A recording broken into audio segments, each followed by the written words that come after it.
요한복음 11장 45절에서 57절의 말씀입니다. 요한복음 11장 45절에서 57절의 말씀 우리 한 목소리로 같이 읽도록 하겠습니다. 요한복음 11장 45절에서 57절입니다. 시작. 마리아에게 와서 예수께서 하신 일을 본 많은 유대인이 그를 믿었으나 그 중에 어떤 자는 바리새인들에게 가서 예수께서 하신 일을 알리니라. 이에 대제사장들과 바리새인들이 공회를 모으고 이르되 이 사람이 많은 표적을 행하니 우리가 어떻게 하겠느냐. 만일 그를 이대로 두면 모든 사람이 그를 믿을 것이요 그리고 로마인들이 와서 우리 땅과 민족을 빼앗아 가리라 하니 그 중에 한 사람 그 해의 대제사장인 가야바가 그들에게 말하되 너희가 아무것도 알지 못하는도다. 한 사람이 백성을 위하여 죽어서 온 민족이 망하지 않게 되는 것이 너희에게 유익한 줄을 생각하지 아니하는도다 하였으니 이 말은 스스로 함이 아니요 그 해의 대제사장이므로 예수께서 그 민족을 위하시고 또 그 민족만 위할 뿐 아니라 흩어진 하나님의 자녀를 모아 하나가 되게 하기 위하여 죽으실 것을 미리 말함이러라. 이날부터는 그들이 예수를 죽이려고 모의하니라. 그러므로 예수께서 다시 유대인 가운데 드러나게 다니지 아니하시고 거기를 떠나 빈들 가까운 곳인 에브라임이라는 동네에 가서 제자들과 함께 거기 머무르시니라. 유대인의 유월절이 가까움에 많은 사람이 자기를 성결하게 하기 위하여 유월절 전에 시골에서 예루살렘으로 올라갔더니 그들이 예수를 찾으며 성전에 서서 서로 말하되 너희 생각에는 어떠하냐. 그가 명절에 오지 아니하겠느냐 하니 이는 대제사장들과 바리새인들이 누구든지 예수 있는 곳을 알거든 신고하여 잡게 하라 명령하였음이로라. 아멘. 오늘 말씀의 제목은 예수님을 죽이려는 모의라는 제목으로 말씀을 나눕니다. 예수님께서 죽어 나흘이나 된 나사로를 다시 살리신 이 사건은 예수님이야말로 부활과 생명이시고 신적 권능을 지니신 메시아라는 사실을 가장 명확하게 증거한 사건입니다. 자, 그런데 내용 같이 먼저 1번을 보시면은 죽은 나사로가 살아나는 표적이 있은 후에 유대인들은 두 가지 반응을 보입니다. 어떠한 반응들을 살펴볼 수 있습니까? 자, 45절 46절을 다시 한번 읽어보죠. 시작. 마리아에게 와서 예수께서 하신 일을 본 많은 유대인이 그를 믿었으나 그 중에 어떤 자는 바리새인들에게 가서 예수께서 하신 일을 알리니라. 자, 두 가지 반응. 어떤 반응으로 나타났습니까? 주님께서 나사로를 다시 살리신 이적을 본 많은 사람들이 주님을 구주로 믿었어요. 그러니까 한 반응은 예수님을 구주로 믿는 반응이 나타났죠. 자, 반면에 또 다른 반응은 무엇입니까? 어떤 이들은 믿는 대신에 뭐 했어요? 바리새인들에게 그 일을 보고하러 갑니다. 자, 바리새인들이 아마 주님을 감시하도록 파송한 무리들이었던 것 같아요. 그리고 이 사람들은 우리가 어제도 봤지만 주님을 조롱한 자들.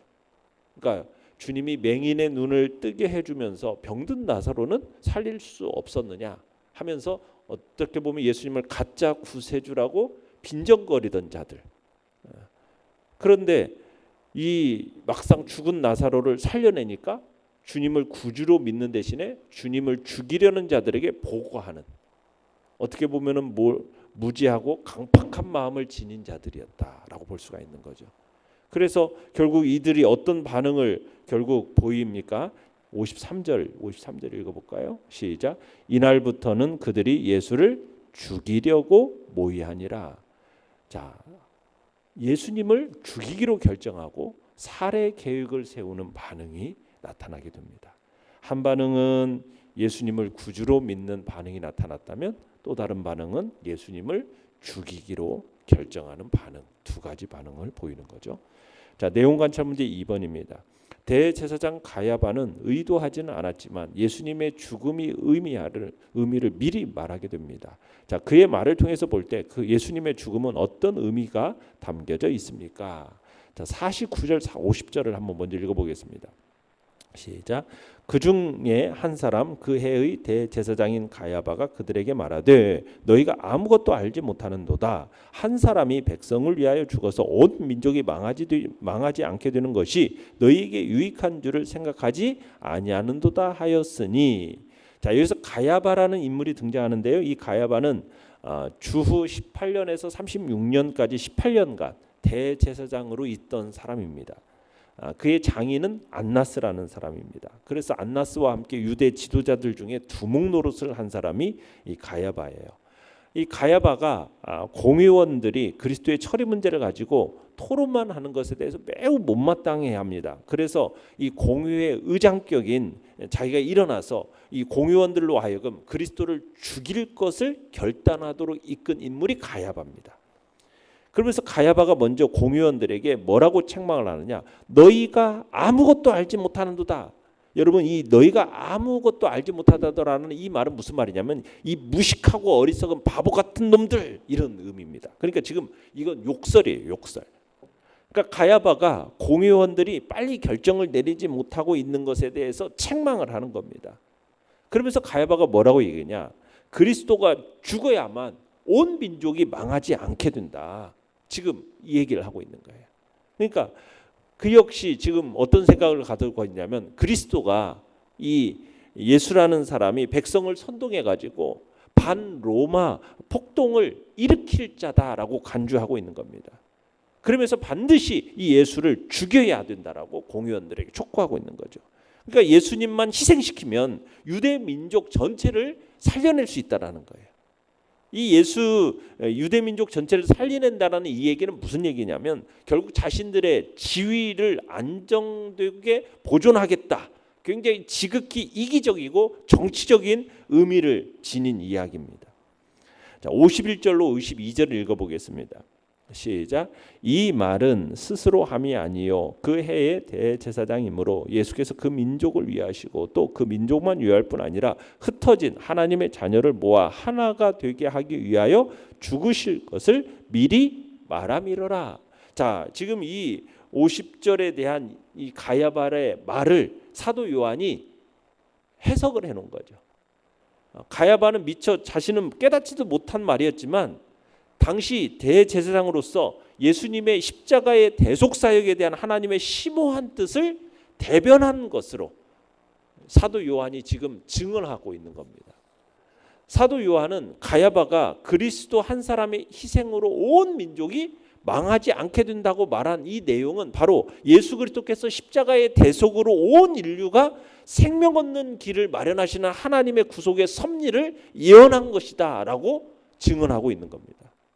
그러니까 가야바는 비록 악한 마음으로 그리스도가 죽는 것이 온 민족을 살리는 길이다라고 말했지만 사실은 하나님께서 이 가야바의 마음속에 성령의 감동을 주셔가지고 그리스도의 십자가를 통한 하나님의 구속의 뜻을 자기도 모르게 예언하게 하신 거예요.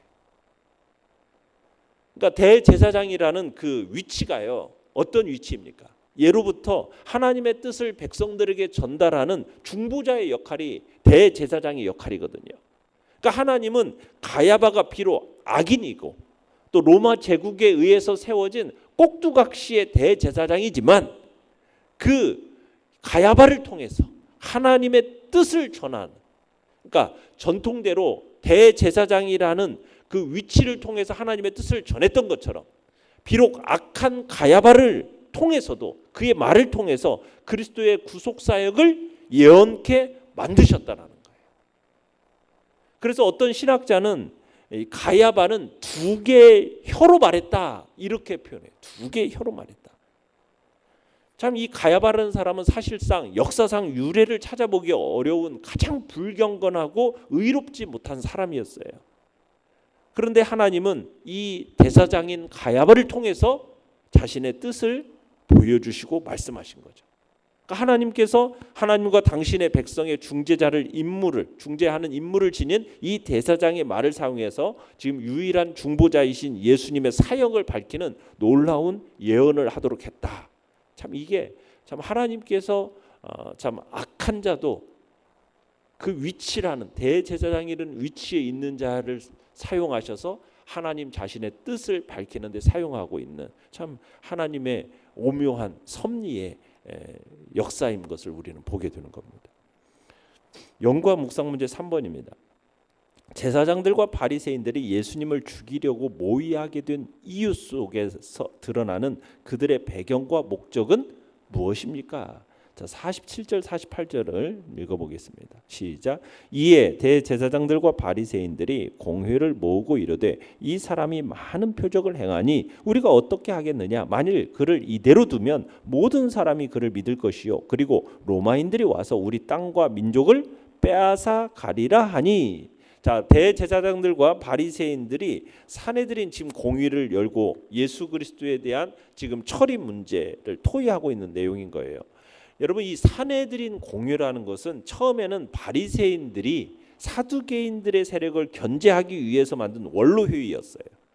그런다가 이 로마가 유대를 식민지로 삼으니까 로마에 의해서 이제 제사장들로 사두개인들이 임명이 됩니다.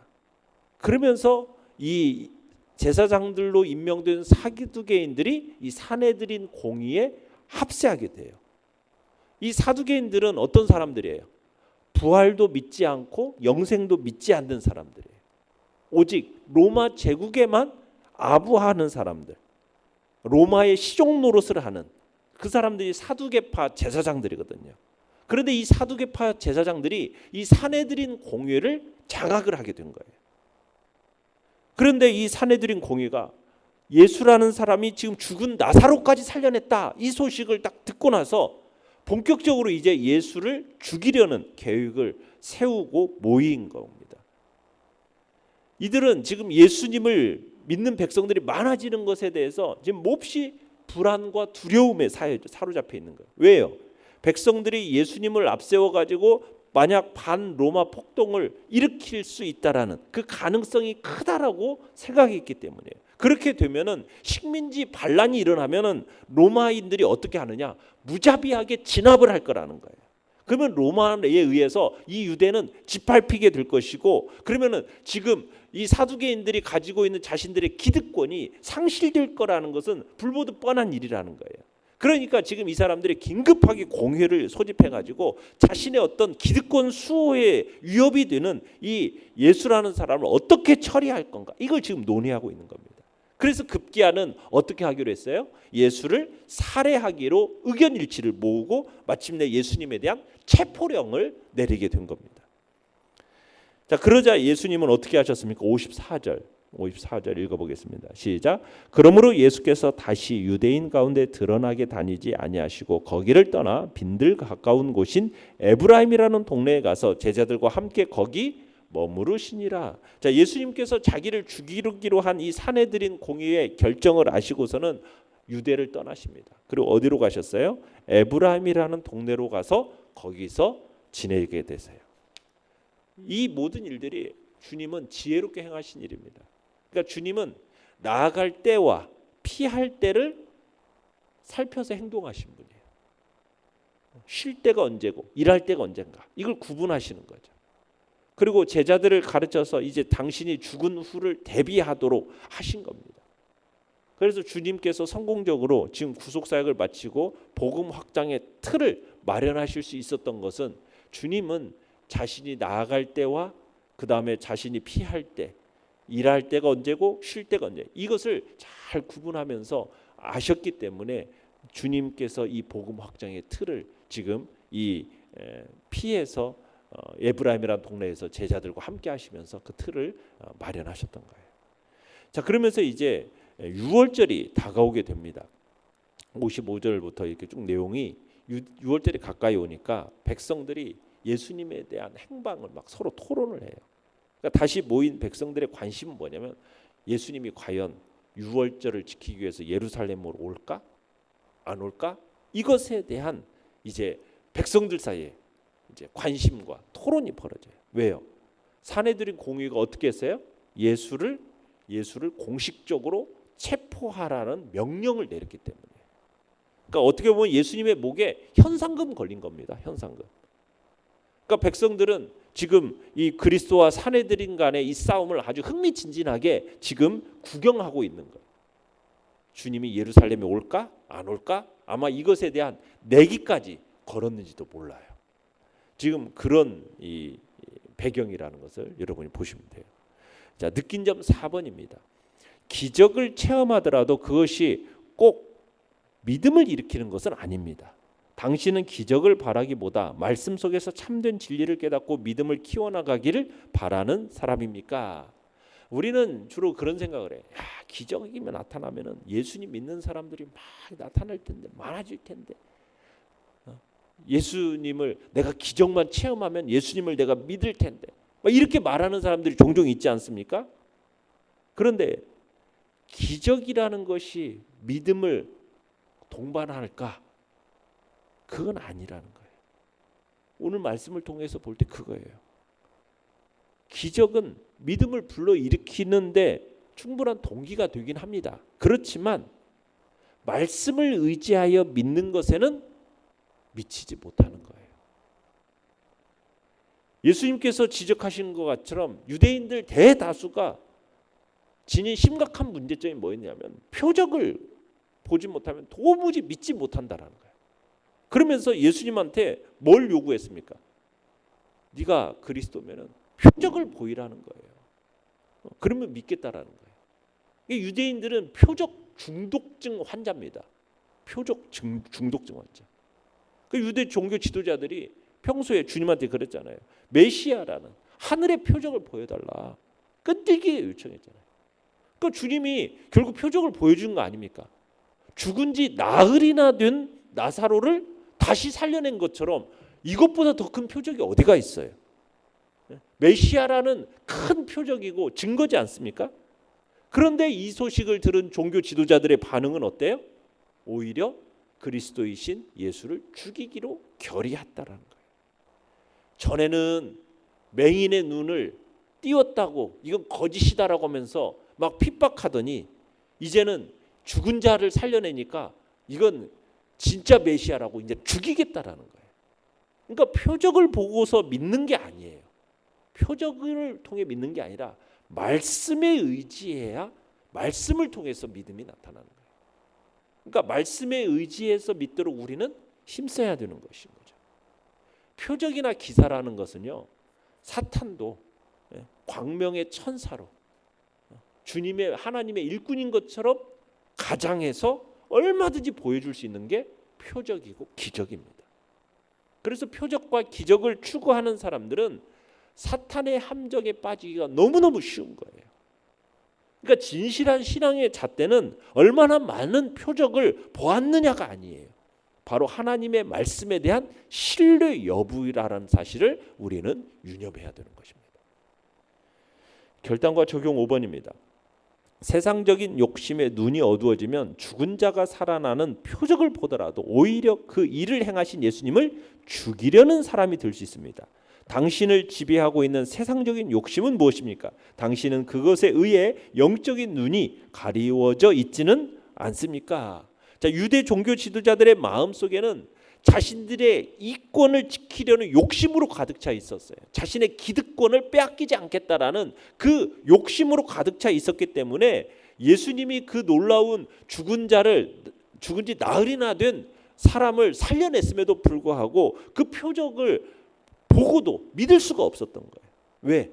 자신의 자리를 도전하는 예수님을 죽여버려야겠다. 이게 그들의 마음속. 왜? 뭘로 가득 차 있으니까. 자신들의 욕심, 세상적인 욕심, 기득권을 빼앗기지 않겠다라는 그 욕심. 그 욕심이 결국에는 예수님을 죽이는 자리까지 가는 거예요. 결국 중요한 게 뭐예요? 우리의 마음에 있는 세상적인 욕심을 다 내려놓는 것이 정말 진정한 예수님을 믿는 비결이고, 이 욕심을 내어놓은 그 자리에 예수님을 나의 왕으로, 주인으로 모셔드리는 것, 이것이 가장 중요한 일이다라는 것을 우리에게 말씀하고 있는 것입니다. 오늘의 기도 같이 읽겠습니다. 시작. 세상의 욕심에 눈이 어두워져 영적인 진리를 깨닫지 못하는 일이 없도록 항상 내 마음을 정결케 하소서. 아멘.